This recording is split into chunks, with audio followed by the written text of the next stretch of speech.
नमस्कार दोस्तों, स्वागत है आपका मेरे YouTube चैनल वैल्यू फाइनेंशियल में। आज हम समझेंगे म्यूचुअल फंड्स के बेनिफिट्स के बारे में। मेजरली हम यहाँ पर म्यूचुअल फंड्स के 4 बेनिफिट्स के बारे में बात करेंगे। पहला कि एक छोटे से छोटे अमाउंट से म्यूचुअल फंड में स्टार्ट किया जा सकता है। 500 रुपए के छोटे से अमाउंट से भी आप म्यूचुअल फंड स्टार्ट कर सकते हैं। दूसरा, म्यूचुअल फंड में इंश्योरेंस का बेनिफिट। आज के दिनों में बहुत सारे एएमसीज ऐसे हैं जहां पर आप म्यूचुअल फंड में एसआईपी की थ्रू अगर इन्वेस्टमेंट करते हैं तो आपको वो इंश्योरेंस का भी बेनिफिट देते हैं। तीसरा, रिटर्न। म्यूचुअल फंड्स में जो रिटर्न है वो किसी भी फाइनेंशियल इंस्ट्रूमेंट, आपका एफडी हो गया, लाइफ इंश्योरेंस हो गया या और भी कोई फाइनेंशियल इंस्ट्रूमेंट हो गए, उन सभी से ज्यादा रिटर्न जनरेट करने की कैपेसिटी है और यह इन्फ्लेशन को भी आसानी से बीट कर पाती है। और चौथा हो गया म्यूचुअल फंड में टैक्स बेनिफिट। आप अगर म्यूचुअल फंड के ईएलएसएस स्कीम्स में इन्वेस्टमेंट करते हैं तो आपको टैक्स का भी बेनिफिट मिलता है। आप एटीसी के अंदर टैक्सेस बचा सकते हैं। ये तो हो गए सारे इन्वेस्टमेंट्स के बाद। आइए समझते हैं म्यूचुअल फंड्स में रिटर्न्स कैसे बनते हैं और इसे हम समझेंगे कुछ एग्जाम्पल के साथ। हम कुछ स्कीम्स के एग्जाम्पल्स लेंगे और उन स्कीम्स का रिटर्न कंपेयर करेंगे कि पिछले 5 सालों में, 10 सालों में या जब से वो स्कीम्स लॉन्च हुई हैं वो कितना रिटर्न बना रही है। साथ ही साथ हम इसे एक कैलकुलेटर के थ्रू भी समझेंगे कि अगर आप एसआईपी के थ्रू म्यूचुअल फंड में इन्वेस्टमेंट करते हैं तो आपको रिटर्न किस तरह से बनता है। आइए देखते हैं कुछ स्कीम्स के रिटर्न को। म्यूचुअल फंड्स में ढेरों स्कीम्स होते हैं, लेकिन हम यहाँ पे लार्ज कैप स्कीम्स को लेते हैं और देखते हैं कि वो कितना रिटर्न बना रही है पिछले 5 सालों से, पिछले 10 सालों से और जब से वो स्कीम्स लॉन्च हुई हैं। तो हम ले लेते हैं लार्ज कैप स्कीम्स को, लार्ज कैप फंड्स। सबसे पहला ऑप्शन आया वन मनी कंट्रोल का, हम उसी में जाते हैं, लार्ज कैप फंड्स। यहाँ रिटर्न कंपेयर करते हैं। आप देख सकते हैं हम उन्हीं स्कीम्स का एग्जाम्पल लेंगे जो 10 साल या उससे पुराने हैं। अब यहाँ देखें Kotak blue chip fund. Kotak blue chip fund का जो रिटर्न है वो है 12.64% पिछले 10 सालों का रिटर्न। उसके बाद यूटीआई, उनका भी रिटर्न है 12.36%। Canara Robeco 13.65%, Franklin 11.86%, SBI 14.52%, Baroda 8.24%।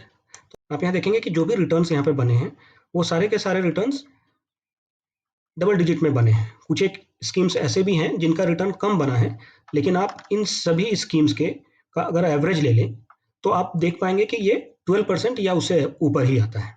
आइए कुछ एक स्कीम्स को इन डेप्थ समझ लें। Kotak blue chip funds. अब यहाँ पर आप देखिए Kotak blue chip fund since Inception ये क्या रिटर्न बना रही है। सिंस इंसेप्शन ये रिटर्न बना रही है 16.79% का, और ये लॉन्च कब हुई थी?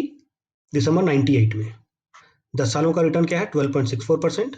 5 ईयर्स का रिटर्न है 14.25%। इसी तरह से एक और स्कीम को ले लेते हैं। आइए एसबीआई का एक स्कीम को ले लेते हैं।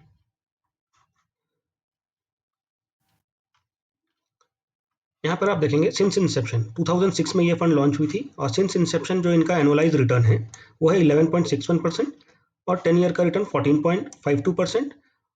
5 ईयर का रिटर्न जो है वो 13.54%। एक और स्कीम को ले लें। आइए एडलवाइज लार्ज कैप फंड को ले लेते हैं।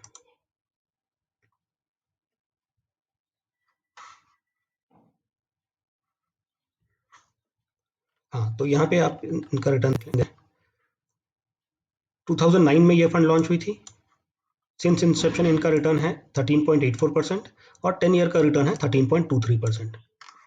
तो यहाँ से आप ये चीज़ देख सकते हैं कि जो भी स्कीम्स हैं वो 10 सालों में या उससे ऊपर के पीरियड में 12% ऑन एन एवरेज रिटर्न बना रही है। तो क्यों ना हम एक बेस पकड़ लें और 12% का ही एक बेस पकड़ लेते हैं और फिर कैलकुलेट करते हैं कैलकुलेटर में जाकर कि ये कितना रिटर्न बना सकती हैं अगर आप आज के दिनों में इन्वेस्टमेंट करते हैं, और अगर आप एसआईपी के थ्रू इन्वेस्टमेंट करते हैं तो कितना रिटर्न बन जाता है। आइए इसे कैलकुलेटर के माध्यम से समझते हैं। आप देख सकते हैं ये हमारा एक कैलकुलेटर हो गया। अगर कोई व्यक्ति 5,000 रुपया हर महीने इन्वेस्ट करता है, 15 सालों के लिए अगर वो इन्वेस्टमेंट करते हैं, और हमने चूंकि बेस जो परसेंटेज पकड़ रखा है वो 12% का पकड़ रखा है, तो 5,000 रुपये 15 सालों के लिए और 12% रेट ऑफ इंटरेस्ट, ये अभी मैं 0 कर देता हूँ। तो उनका क्या रिटर्न बनता है?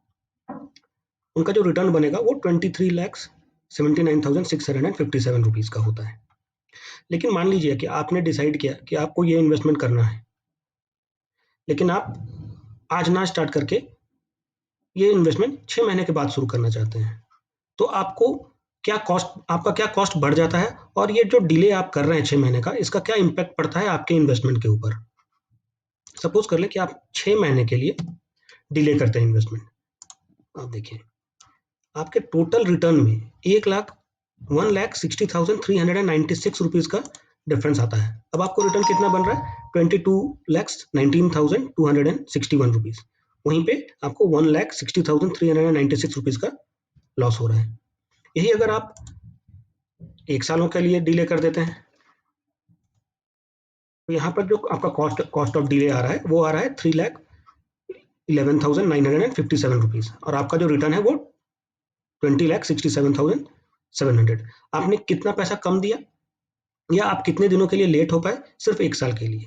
और 1 साल में जो भी आपने, मान लिया जाए कि अगर आप इस टेन्योर को अगर हम और बढ़ा देते हैं, ये 15 साल के लिए था, अगर और बढ़ा देते हैं तो तब देखते हैं कि हमारा लॉस कितना है और रिटर्न कितना है। सपोज कर लें कि ये इस टेन्योर को हम कर दें 20 ईयर्स। अगर इस टेन्योर को हम 20 ईयर्स कर दें, तो आप देखें, पहले तो इसको 0 कर लें। अब आप देख सकते हैं कि आपका जो रिटर्न है, अगर 5,000 का आप इन्वेस्टमेंट करते हैं for 20 years 12% rate of interest में, तो आपका जो रिटर्न है वो आएगा 45,99,287 रुपीज़। यहीं पे अगर आप सिर्फ 3 महीने के लिए डिले करते हैं, तो आपके इन्वेस्टमेंट में क्या फ़र्क आ गया? 1,43,000। तो इसका मतलब ये है कि आप जितने भी लंबे समय के लिए रहें, और अगर आप स्टार्ट करने में डिले करते हैं, तो आपके मैच्योरिटी वैल्यू पे, आपके रिटर्न पे ये बहुत बड़ा इम्पैक्ट डालता है। अगर 6 महीने का करके देख लें, 2,82,000 का डिफरेंस आ गया। अगर हम इसे 12 मंथ्स का कर लें, तो आप देख सकते हैं 40,49,000, ऑलमोस्ट 5,50,000 का डिफरेंस आ जाता है।